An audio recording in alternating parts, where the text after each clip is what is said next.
Kilala ang Sorsogon dahil sa butanding o whale shark.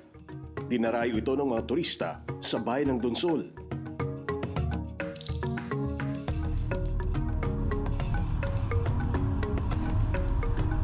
Pero may ibang bayan ng probinsya na tila ikinukubli. Tulad na lamang ng bayan ng Matnog na dinadaan-daanan na lamang at bihirang sadyain.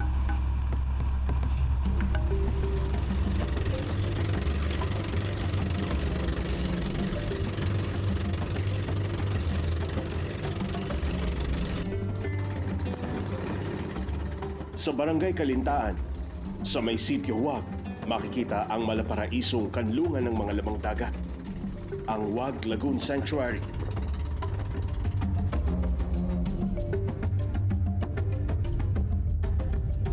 Ito yung bukana ng Huwag Marine Sanctuary na ang sukat ay humigit kumulang sa kalahating hektarya, kung saan na malayang nakalalangoy ang mga isda gaya ng maming, lapu-lapu, talakitok, pero deklarado ang lugar na ito na isang no-fishing zone.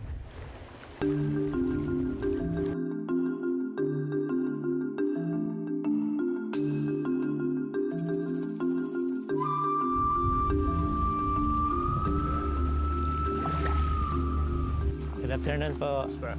Ito Okay ang naman po. Huwag Marine Opo. Sanctuary. Opo. Gaano katagal na to? Year 2004, sir, nagsimula.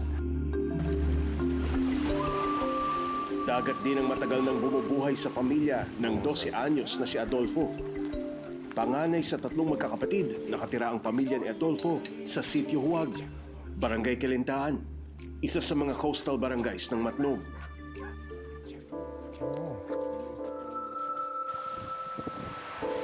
Sa kabila ng magandang tanawin, makikita ang mga sira-sirang istruktura katulad ng bangkang ito. Itinulak ito ng bagyo sa Pampang sa gitna ng kasagsagan ng unos. Buwan ng Disyembre nang humagupit ang bagyong Nona na ikinasira ng tinatayang 6 na bilyong piso sa infrastruktura at agrikultura. Samantalang ikinamatay naman ng humigit kumulang 40 katao. Giniba naman ng malakas na hangin ang tahanan ni Mang Adolfo, maging ang bahay ng kapatid nito, bubong na lamang ang natira. Nilipad na ang mga haligi. Kaya sa bangkang ito sila nanirahan ng ilang linggo.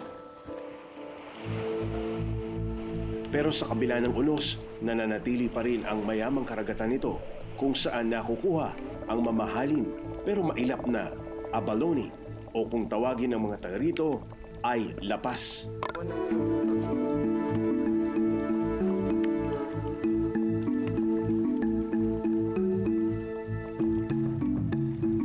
Kung kailangan ni Adolfong maghanap ng pagkakakitaan, kailangan niya lang lumusong sa dagat para maghanap at manguha ng abalone o lapas kung tawagin ito sa Matnog.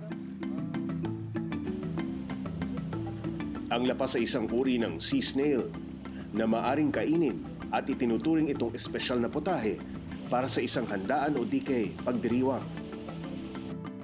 Karaniwang makikita sa menu ng isang Chinese restaurant ang abalone. Sino nagturo sa'yo kumuha ng abalone? Papa. Si Papa? Matagal niya na ba ginagawa yan? Opo. Ha? Opo. Tagal na. Mga ilang taon na? Naman ko po. Hindi mo matandaan? Opo. Pero bata ka pa? Maliit ka pa? Okay. Ba't mo kailangan gawin yung... Para sa makakuha ng pagkain. 3 beses sa isang linggo kung lumusong sa dagat si Adolfo para manguha ng lapas. Kusa na raw itong namamahay sa mga patay na corals. Kailangan lang matalas ang mga mata mo para makita mo silang nakakapit sa batuhan na hindi gumagalaw. Ang bentahan ng abalone dito sa lalawigan ng Sorsogon, 250 pesos kada kilo. Pero sa Maynila, umaabot ito ng 800 piso kada kilo. Kaya malaking tulong na ang maka 1 kilo o 2 kilo man lang si Adolfo.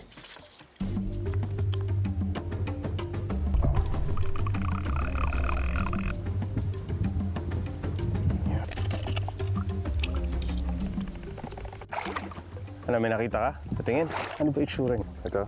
Opo. Ito ba mismo? Ano yan, nakadikit lang sa bato? Nakukuha po yun. Ganito lang kaliit.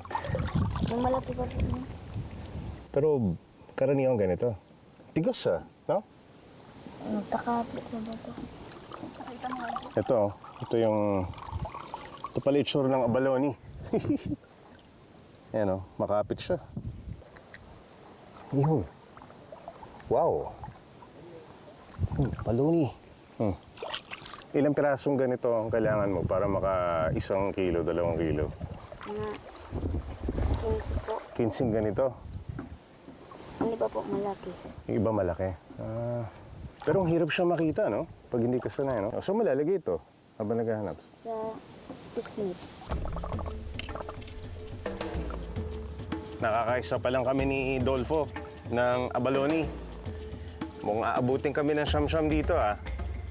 Mukhang nagtatago, ano? Tatago ba, Dolfo?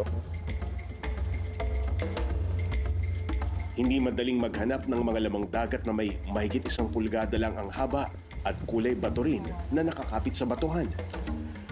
Ang mahirap sa pangunguha nitong abalone, yung ano eh, hindi siya malalim, pero kailangan mag-ingat ka kasi madulas. So dapat ano, tingnan mo yung hapakan mo.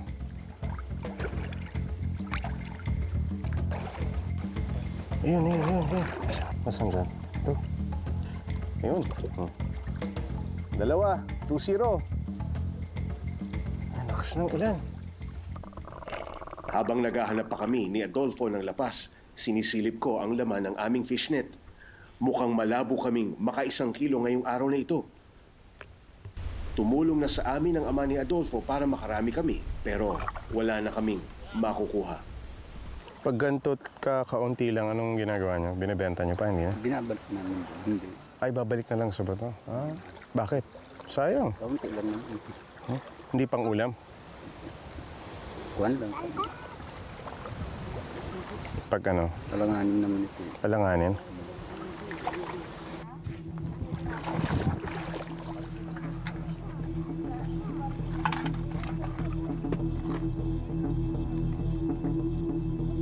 Limang piraso. Malamang hindi pa umabot ito ng kalahating kilo kaya kailangan na naming ibalik muli ang mga ito sa dagat.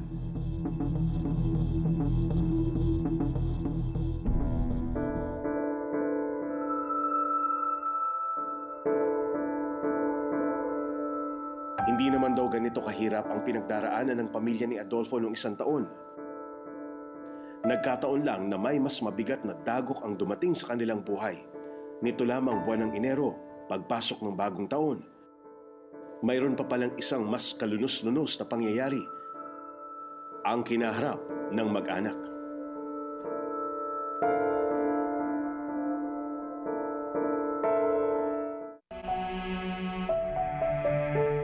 Daanan ng bagyo ang Matnog. Sa 1 taon, umaabot ng humigit kumulang 10 bagyo ang sumasalanta sa probinsya.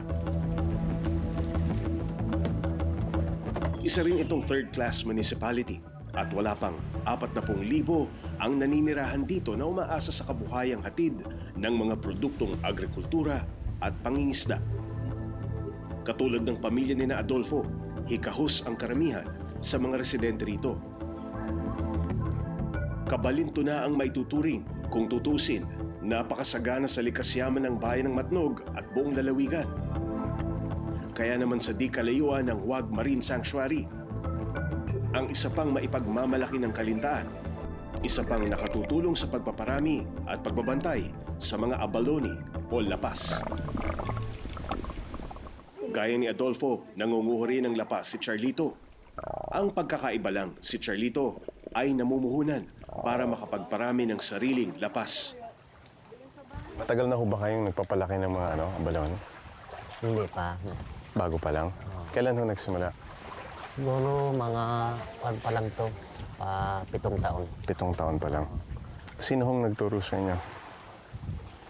Wala, dahil na araw-araw dito, lagi kumukuha sila yung ibang tao dito sa galing doon. Marami nangunguha ng abalone. Oo. Ginawa ko, bumili akong abalon, Oo. siguro mga 20 piraso. Oo.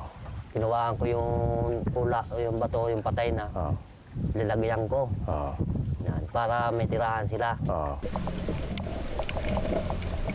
Nasaan na yung mga lapas? Oh, meron dito. Eh, may sea urchin din, no? Ayun! Ito, oh. Baka na. Tapos, Pagapang. ano yun, no? Alisin. Pagapang, sir. Paano pagapang? Di, antayin muna natin kumapang. Hayaan mo lang para gumagwag siya. Pagapang niya, sunggab. Ayun, oh. Oh. Magapang siya, ito. Ito yung abalone, laki, oh. Karaniwan ba ganito lang kalaki, Kuya Charlie? May malaki pa dyan. May malaki pa dito. Ayan, oh. Abalone. May mas malaki. Ganing pinakamalaki nakita mo niyan? Gano'ng kalaki mga ganun? Kung ano yun, Huh? sa guwit. Tapos, Isang piraso? Isang piraso? So, laki nun, ah. Ito siya, oh. Oh. Sustainable lapas harvesting ang naisip ni Charlito para nga naman hindi maubos mula sa walang habas na pagkuha sa mga lapas. Ang bahaging ito ng karagatan ay nasa harapan lang ng bahay ni Charlito, ngunit may nakalulusot pa rin daw ng mga magnanakaw. ang ginawa ko, ako araw-araw na lang, dito na lang sa aming tapat eh. Oo. Ang ginawa ko, binakudang ko. Oo. Ang galit ng tao, bakit binakudang ko daw? Oo. Ako, pag dito, doon kasi malayo, tapat namin to eh. Yun. Sa pang-abalone, ano? Ang tigas niya rin kumapit, no? Sa bato, no? Pagka nakakapit na siya. Pero pag gumapang, doon mo siya aabangan. Hindi mo siya halata talaga eh. Ito, alam mo ba kung gaano katanda niyan pagka ganyan kalaki? Ay, hindi ko alam. Hindi mo tansya, no? Yan, inialagaan ko lang yan. Yung medyo kapos ako, Kukuha ka. kukuha ko. Okay. Pero pagka maliit pa, ayaw mo. Ano, meron pa ba dyan? Bulol tayo sa lamig. Yun, oh. Uy! Sumisip. Pagka hinahawakan mo pala, parang sinisip-sip yung ano. Gagapang ba sa likod mo to? Ayun, laki, oh. Inihin to? Yan na. Tip yung kamay mo. Ito pa, oh. Ang dami, oh. Yan, oh. Ito, matanda na to. Itong malaki. Yan, nagagapangan na sila. Para siyang tahong, eh, no? Yung dikit-dikit ka. Alam niya, no? Ang dami. Kung si Charlito may puhunan para sa pag-aalaga ng lapas, si Adolfo naman dumidepende sa maliligaw na lapas sa kanilang harapan. Ang hirap nito kapag kakarampot na lapas lamang ang kayang anihin sa loob ng ilang oras. Ano ang iyong gagawin? Sariling diskarte na ang paiiralin ni Adolfo para lamang mabuhay.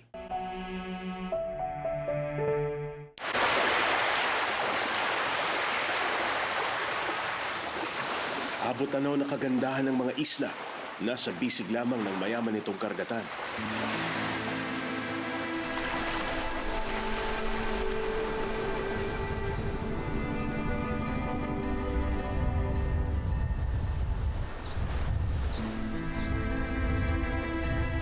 Pero ang mga pamilyang dapat sana'y nakikinabang at lumiliwanag ang kinabukasan, naghihinagpis pa rin sa isang sulok sa hirap ng buhay.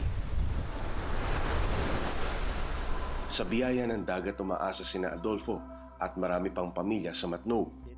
Kung kaya naisip ni Alex na panatilihing maayos ang Wag Marine Sanctuary para mapangalagaan at maparami ang lamang dagat. Naisip ko po na darating ang panahon, mag-overfishing po tayo. Yan, naisipan ko po maglagay ng ganito. Tapos para mamulat na rin yung ibang mga isda na magising din sila na huwag masyado sa karagatan.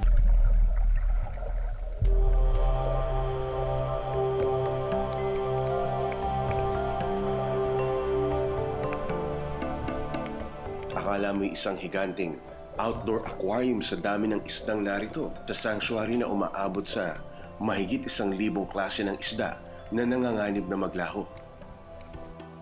Mga isdang gaya ng emperor snapper, sea cucumber, at ang mailap na isdang mami.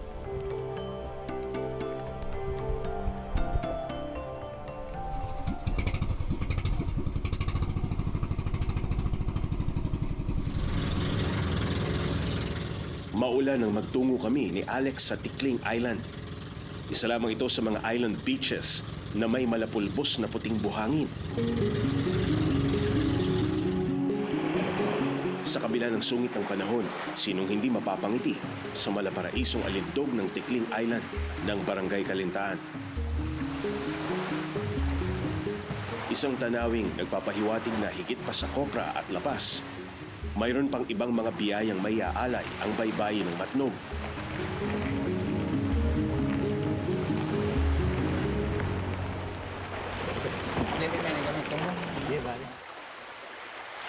Dinala kami ni Alex sa bahaging ito ng Tikling Island.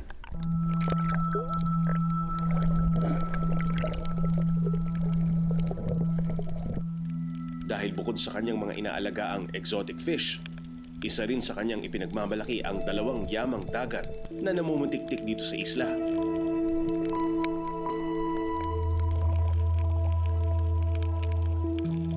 Hitik na hitik sa lunti ang lato o seaweeds ang bahaging ito ng Tikling.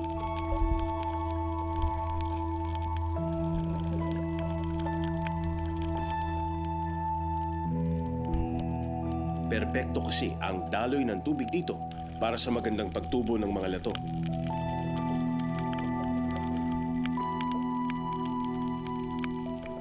Maliban sa seaweeds o lato, mayaman din ang karagatan sa mga sea urchins na kung tawagin ay uni ng mga Hapon na may kamahalan din ng presyo sa mga Japanese sushi bars at restaurants.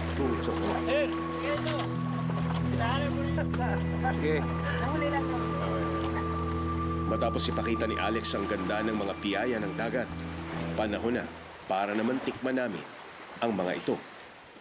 Kinakain niyo ba naman yan? Sariwa. Nilalagyan ng kalamansi. Kalamansi lang.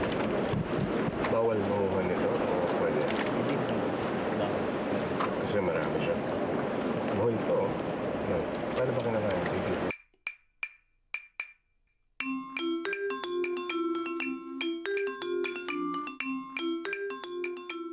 Parang gumagalaw pa. Medyo mahal to sa mga Japanese restaurant eh. Dito sa Tikling Island, makakain mo siya ng libre, di ba? Libre o may bayad? Libre. Ah, libre. Okay. Dami naman dito. Ang sarap, pero malinamnam eh. Sa kabila ng mayamang karagatan, mga abot tanaw na biyaya ng kalikasan.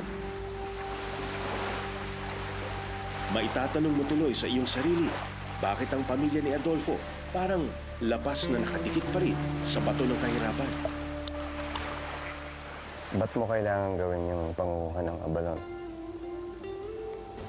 Para sa makakuha ng pagkain. May edad na ang ama ni Adolfo kaya bihira lang pumalaot.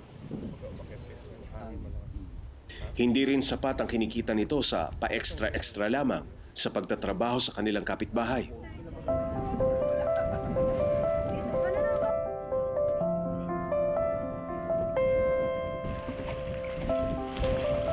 Katulad ng mga batang nakadaupang palad ko sa mga nakaraang dokumentaryo, tahimik lamang ito si Adolfo, itipid ang pagsagot sa aking mga tanong.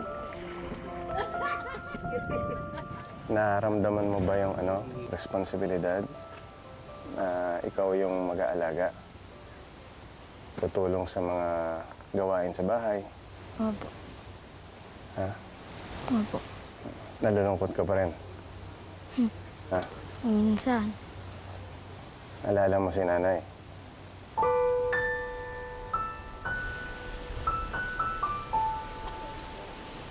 Marahil, bunga na rin ito ng kalungkutan na bumalot sa buong pamilya nito lamang nakaraang Enero. Namatay ang kanilang ina bunga ng komplikasyon sa panganganak. Hindi agad na iluwal ang sanggol na dinadala nito na kabuwanan na noon. Dahil sa pagpanaw ng kanyang ina, Pasanan niya ngayon ang naiwang responsibilidad. At nangangamba si Adolfo na hindi na niya matapos ang kanyang pag-aaral. Yung nawala si Mama, ikaw ang tumutulong kay Papa, di ba? Opo. Oo. Gaano kahirap sa'yo yun? Mahirap na sa... Hindi naman kayo nagugutom. Nakakakain kayo 3 beses. Pero nahihirapan kayo. Hirap sa buhay. Tingin mo makakatapos ka sa pag-aaral mo?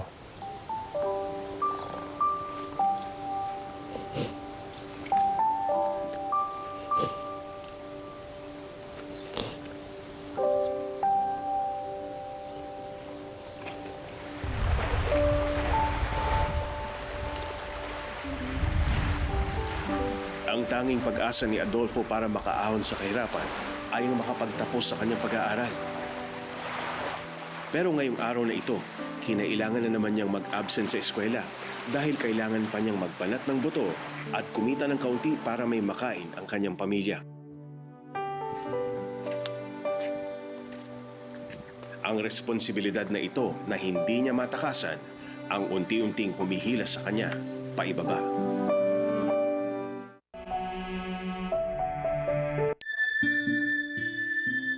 Ngayon ay ika-40 araw mula nung pumanaw ang ina ni Adolfo na si Elizabeth. Nahihirapan ang kanilang pamilya sa paglisan ng ilaw ng tahanan.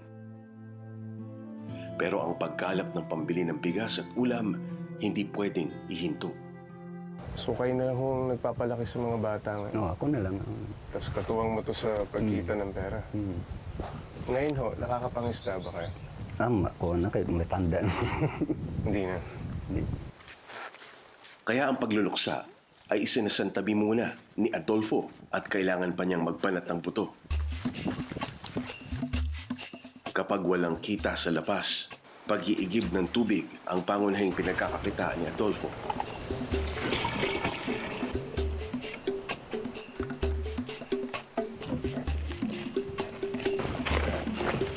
Nagrarasyon siya sa mga isla, 5 piso kada galon ng tubig.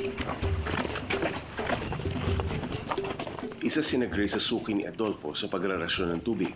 Ikinuwento nito ang kasipagan ng bata.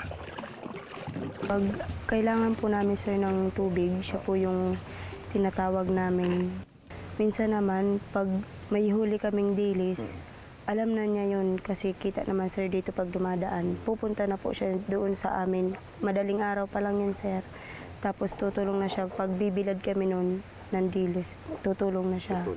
Tapos minsan naman, pag walang hindi pwede maglaot, bali, pag maraming basura na pupunta sa baybayin, yun yung pinupulot niya, iniimpo nila yun, tapos ibibenta. Pero sa paglalapas talaga malaki ang kanyang nakukuhang pera. Kaya naman sa halip na sa leksyon ng mga guro, nakasubsob si Adolfo. Dito sa mababaw na tubig na bababad ang kanyang mga binti at paa. Imbis na leksyon ang kabisaduhin, pinag-aaralan niya kung saan namamalagi ang mga lapas. Habang tumatagal ang pagkakababad niya sa tubig dagat, lalong lumalabo ang kinabukasan niyang makapagtapos ng pag-aaral na siyang pangarap ng kanyang namayapang ina. Sa edad na 12 anyos, grade 3 pa lamang si Adolfo, naantala na ng gusto ang kanyang pag-aaral dahil bilang panganay, kailangang tumulong sa mga magulang sa hanap buhay. Anong naalala mo sinasabi ka? Sige. Makatapos ko ng pag-eskwela. Mag-aral. Ano pa? Mag-aral. Mabuti. Opo. Ngunit sa araw na ito, nauwi sa wala ang pagliliban sa klase ni Adolfo. Wala siyang kinita sa lapas dahil kakarampot lamang ang kanyang naani. Kaya tanging kanin na lamang na binili mula sa kita mula sa pagrarasyon ng tubig ang nagsilbing laman ng kanilang sikmura. Pero paano tutuparin ni Adolfo ang pangarap ng ina kung kumakalam ang sikmura ng pamilya?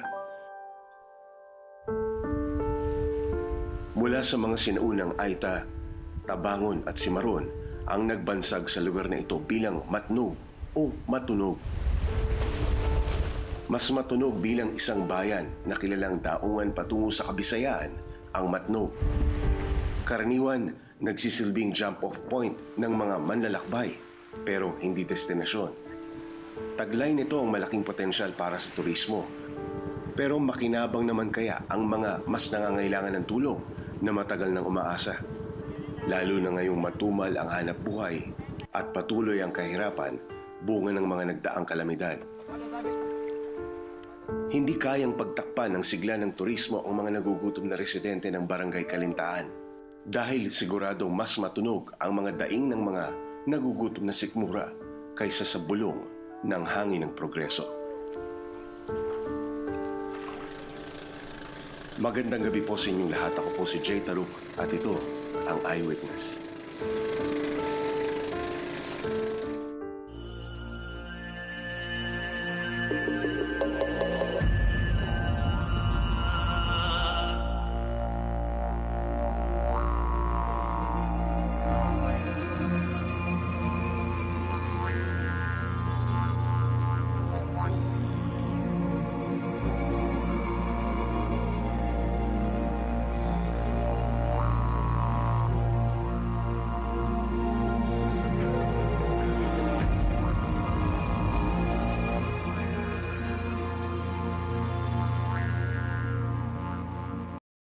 Paano ba kinakain? Sige.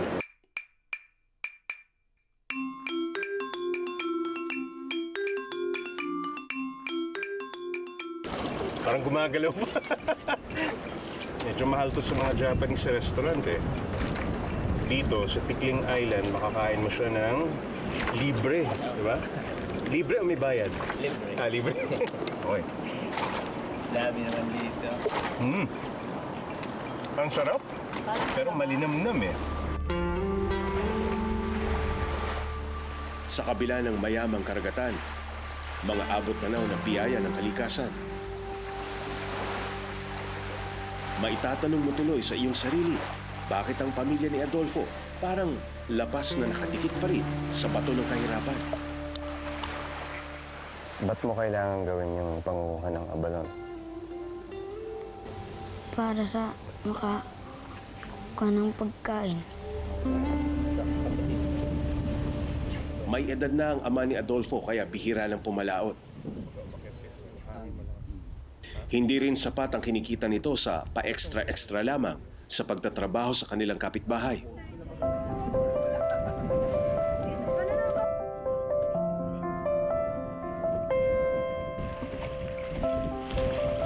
Katulad ng mga batang nakadaupang palad ko sa mga nakaraang dokumentaryo. Tahimik lamang ito si Adolfo, itipid ang pagsagot sa aking mga tanong.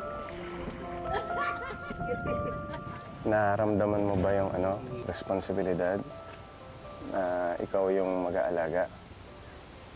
Tutulong sa mga gawain sa bahay? Opo. Ha? Opo. Nalulungkot ka pa rin? Ha? Minsan. Alala mo si nanay?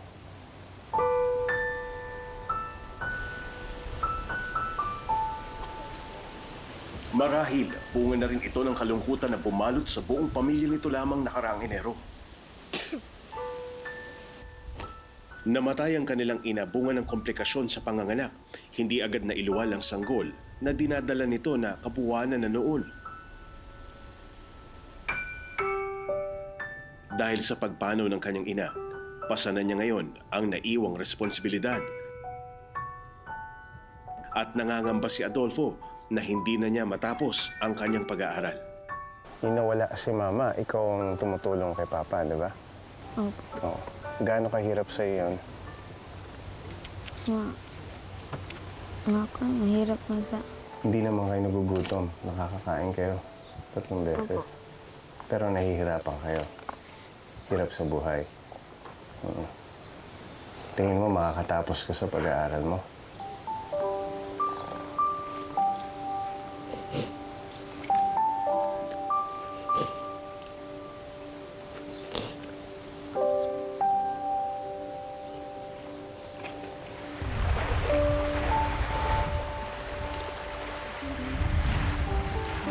Ang tanging pag-asa ni Adolfo para makaahon sa kahirapan ay ang makapagtapos sa kanyang pag-aaral. Pero ngayong araw na ito, kinailangan na naman niyang mag-absent sa eskwela dahil kailangan pa niyang magbanat ng buto at kumita ng kaunti para may makain ang kanyang pamilya. Ang responsibilidad na ito na hindi niya matakasan ang unti-unting humihila sa kanya paibaba.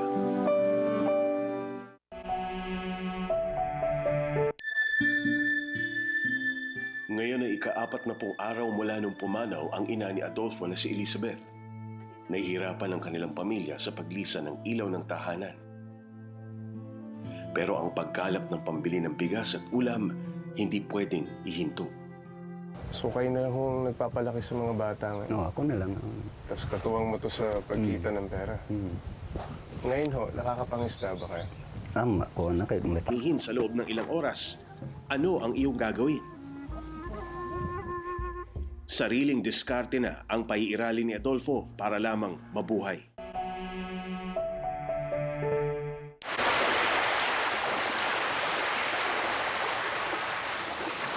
Abot-tanaw na kagandahan ng mga isla, nasa bisig lamang ng mayaman nitong karagatan.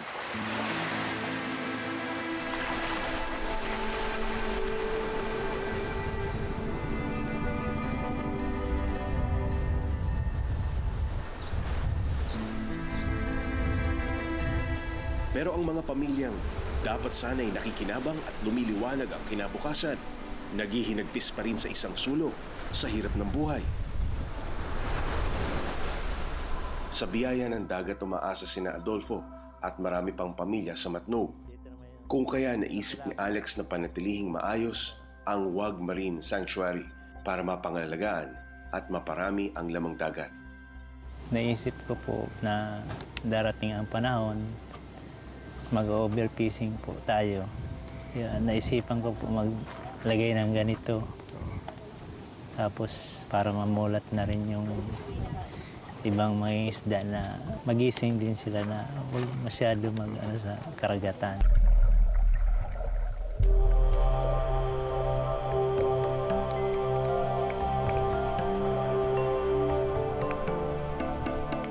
Akala mo'y isang higanting outdoor aquarium sa dami ng isdang narito sa sanctuary na umaabot sa mahigit 1,000 klase ng isda na nanganganib na maglaho.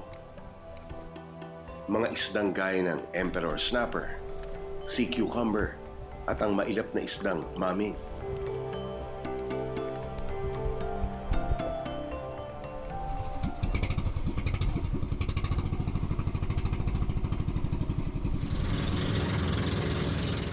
Maulan nang magtungo kami ni Alex sa Tikling Island. Isa lamang ito sa mga island beaches na may malapulbos na puting buhangin. Sa kabila ng sungit ng panahon, sinong hindi mapapangiti sa malaparaisong alindog ng Tikling Island ng Barangay Kalintaan. Isang tanawing nagpapahiwatig na higit pa sa kopra at lapas. Mayroon pang ibang mga biyayang may aalay ang baybayin ng Matnog.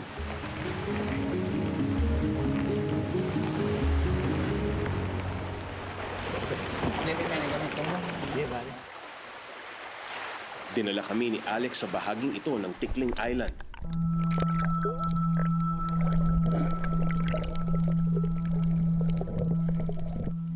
Dahil bukod sa kanyang mga inaalagaang exotic fish, isa rin sa kanyang ipinagmamalaki ang 2 yamang dagat na namumutiktik dito sa isla.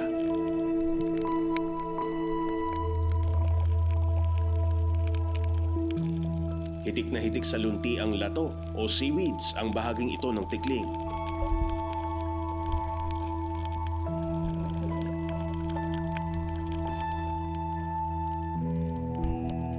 Perpekto kasi ang daloy ng tubig dito para sa magandang pagtubo ng mga lato.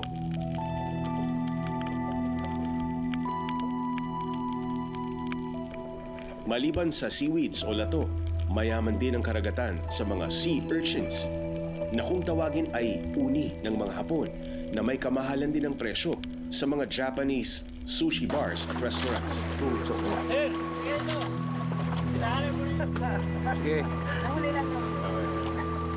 Matapos ipakita ni Alex ang ganda ng mga piyaya ng dagat, panahon na para naman tikman namin ang mga ito. Kinakain niya ba naman yan? Sa iwa. Nilalagyan ng kalamansi. Kalamansi lang. Bawal mahuhan nito o pwede? Kasi marami siya. Buhay ito. Adolfo, hikahos ang karamihan sa mga residente rito. Kabalinto na ang maituturing kung tutusin, napakasagana sa likas yaman ng bayan ng Matnog at buong lalawigan. Kaya naman sa di kalayuan ng Wag Marine Sanctuary, ang isa pang maipagmamalaki ng kalintaan, isa pang nakatutulong sa pagpaparami at pagbabantay sa mga abalone o lapas. Gaya ni Adolfo, nangunguho rin ng lapas si Charlito. Ang pagkakaiba lang, si Charlito ay namumuhunan para makapagparami ng sariling lapas. Matagal na ho ba kayong nagpapalaki ng mga abalone? Hindi pa. Bago pa lang? Kailan ho nagsimula? Siguro mga pa lang to, 7 taon. 7 taon pa lang. Sino hong nagturo sa inyo? Wala, dahil na araw-araw dito, lagi kumukuha sila yung ibang tao dito sa galing doon. Marami nangunguha ng abalone. Oo. Ginawa ko, bumili akong abalon, Oo. siguro mga 20 piraso. Oo. Kinuhaan ko yung pula, yung bato, yung patay na. Oo. Lilagyan ko. Oo. Yan, para may tirahan sila. Oo. Nasaan na yung mga lapas? Meron dito. May sea urchin din, no? Ayun! Ito, oh. Baka na. Tapos, Pagapang. ano yun, no? Alisin. Pagapang, sir. Paano pagapang? Antayin muna natin kumapang. Hayaan mo lang para bumabak siya. Pagapang niya, sunggab. Ayun, oh. Oh. Magapang siya ito. Ito yung abalone, laki, oh. Karaniwan ba ganito lang kalaki, Kuya Charlie? May malaki pa dyan. May malaki pa dito. Yan, oh. Abalone. May mas malaki. Gaano yung pinakamalaki nakita mo niyan? Gaano kalaki mga gano'n? Kuha na yun, Huh? sa guwit. Sa- Tapos, Isang piraso? Isang piraso? So, laki nun, ah. Ito siya, oh. Oh. Sustainable lapas harvesting ang naisip ni Charlito para nga naman hindi maubos mula sa walang habas na pagkuha sa mga lapas. Ang bahaging ito ng karagatan ay nasa harapan lang ng bahay ni Charlito, ngunit may nakalulusot pa rin daw ng mga magnanakaw. ang ginawa ko, ako araw-araw na lang, dito na lang sa aming tapat eh. Oo. Ang ginawa ko, binakudang ko. Oo. Ang galit ng tao, bakit binakudang ko daw? Oo. Ako, pag dito, doon kasi malayo, tapat namin to eh. Yun. Sa pang-abalone, yan, oh. Ang tigas niya rin kumapit, no? Sa bato, no? Pagka nakakapit na siya. Pero pag gumapang, doon mo siya aabangan. Hindi mo siya halata talaga, eh. Ito, alam mo ba kung gaano katanda yan pagka ganyan kalaki? Ay, hindi ko alam. Hindi mo tansya, no? Yan, nialagaan ko lang yan. Yung medyo kapos ako, Kukuha ka. kukuha ko. Okay. Pero pagka maliit na, ayaw mo. Ano, meron pa ba dyan? Bulol tayo sa lamig. Yun, oh. Uy! Sumisip. Pagka hinahawakan mo pala, parang sinisip-sip yung ano. Gagapang ba sa likod mo to? Ayun, laki, oh. Inihin to? Yan na. Tip yung kamay mo. Ito pa, oh. Ang dami, oh. Yan, oh. Ito, matanda na to. Itong malaki. Yan, nagagapangan na sila. Para siyang tahong, eh, no? Yung dikit-dikit ka. Alam niya, no? Dami. Kung si Charlito may puhunan para sa pag-aalaga ng lapas, si Adolfo naman dumidepende sa maliligaw na lapas sa kanilang harapan. Ang hirap nito kapag kakarampot na lapas lamang ang kayang Kilala ang Sorsogon dahil sa butanding o whale shark. Dinarayo ito ng mga turista sa bayan ng Donsol.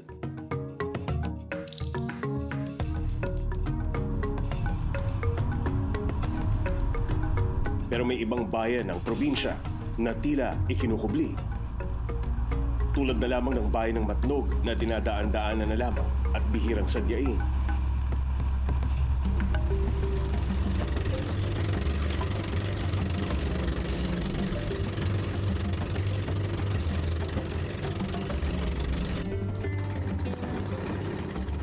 Sa Barangay Kalintaan, sa may sitio Huwag, makikita ang malaparaisong kanlungan ng mga lamang dagat, ang Huwag Lagoon Sanctuary.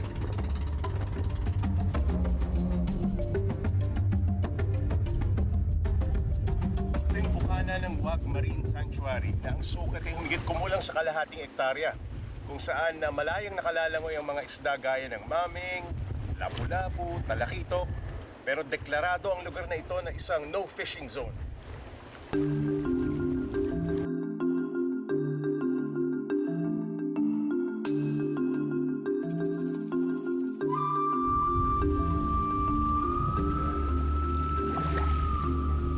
Good afternoon po. Ito Kaya ang naman po. Huwag Marine Opo. Sanctuary. Opo. Gaano katagal na to? Year 2004, sir, nagsimula. Dagat din ang matagal nang bumubuhay sa pamilya ng 12 anyos na si Adolfo. Panganay sa 3 magkakapatid, nakatira ang pamilya ni Adolfo sa Sitio Huwag, Barangay Kalintaan, isa sa mga coastal barangays ng Matnog.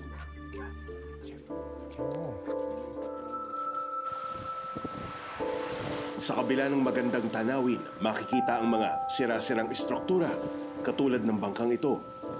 Itinulak ito ng bagyo sa Pampang sa gitna ng kasagsagan ng unos.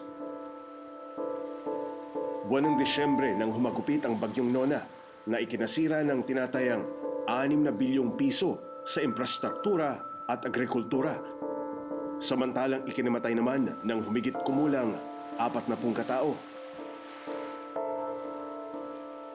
Giniba naman ng malakas na hangin ang tahanan ni Mang Adolfo, maging ang bahay ng kapatid nito, bubong na lamang ang natira. Nilipad na ang mga haligi. Kaya sa bangkang ito sila nanirahan ng ilang linggo. Pero sa kabila ng unos, nananatili pa rin ang mayamang karagatan nito kung saan nakukuha ang mamahalin pero mailap na abalone o kung tawagin ng mga taga rito ay lapas.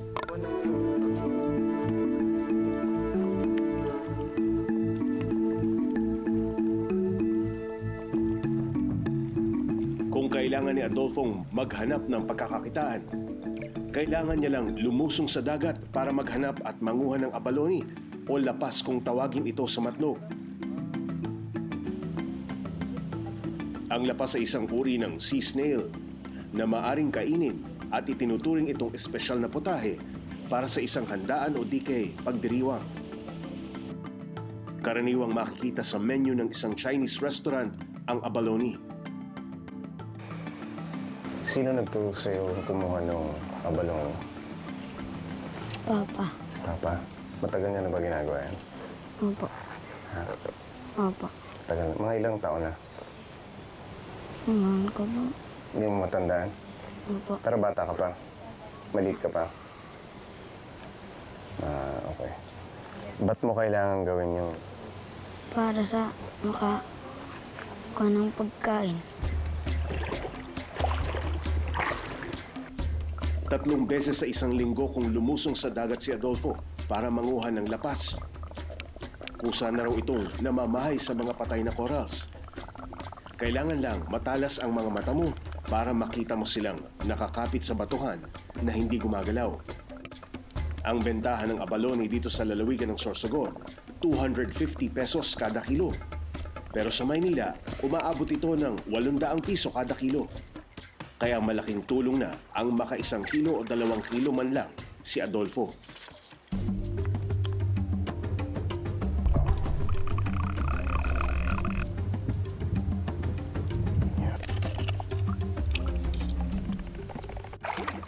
Ano, may nakita ka? Patingin. Ano ba itsura niya? Ito? Ito ba mismo? Ano yan? Nakadikit lang sa bato? Nakukuha po yun. Ganito lang kaliit. Yung malaki pa po yun. Pero karaniwang ganito. Tigas siya, no? Nagtakapit sa bato. Ito yung, ito pala itsura ng abalone. Yan o, makapit siya. Yun. Wow. Abalone. Ilang pirasong ganito ang kailangan mo para maka 1 kilo, 2 kilo? Mga 15 po. 15 ganito. Hindi pa po malaki. Yung iba malaki. Pero ang hirap siya makita, no? Pag hindi ka sanay, no? So malalagay ito habang naghahanap. Sa pisnit. Nakakaisa pa lang kami ni Dolfo ng abalone. Mukhang aabutin kami ng siyam-siyam dito, ah. Mukhang nagtatago, ano? Tatago ba, Dolfo? Hindi madaling maghanap ng mga lamang dagat na may mahigit 1 pulgada lang ang haba at kulay bato rin na nakakapit sa batuhan. Ang mahirap sa pangunguha nitong abalone, yung ano eh, hindi siya malalim, pero kailangan mag-ingat ka kasi madulas. So dapat ano, tingnan mo yung apakan mo.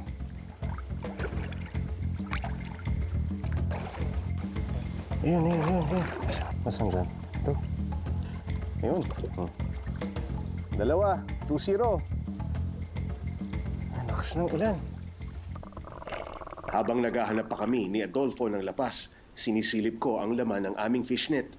Mukhang malabo kaming maka 1 kilo ngayong araw na ito. Tumulong na sa amin ang ama ni Adolfo para makarami kami, pero wala na kaming makukuha. Pag ganito kaunti lang, anong ginagawa niyo? Binibenta niyo pa, hindi na? Binabalik namin. Hindi. Ay, babalik na lang sa bato. Bakit? Sayang. Kaunti lang naman. Hindi pang ulam. Kuhan lang. Pag ano, Talanganin naman ito. alanganin.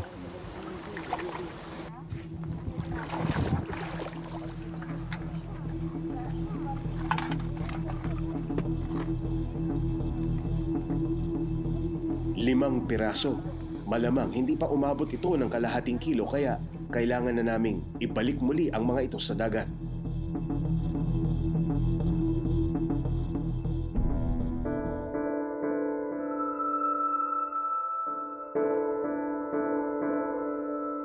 Hindi naman daw ganito kahirap ang pinagdaraanan ng pamilya ni Adolfo noong 1 taon.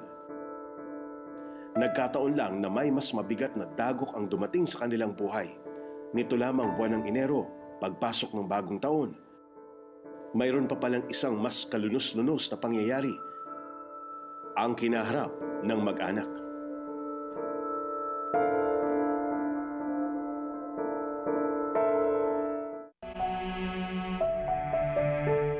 Daanan ng bagyo ang Matnog. Sa 1 taon, umaabot ng humigit kumulang 10 bagyo ang sumasalanta sa probinsya.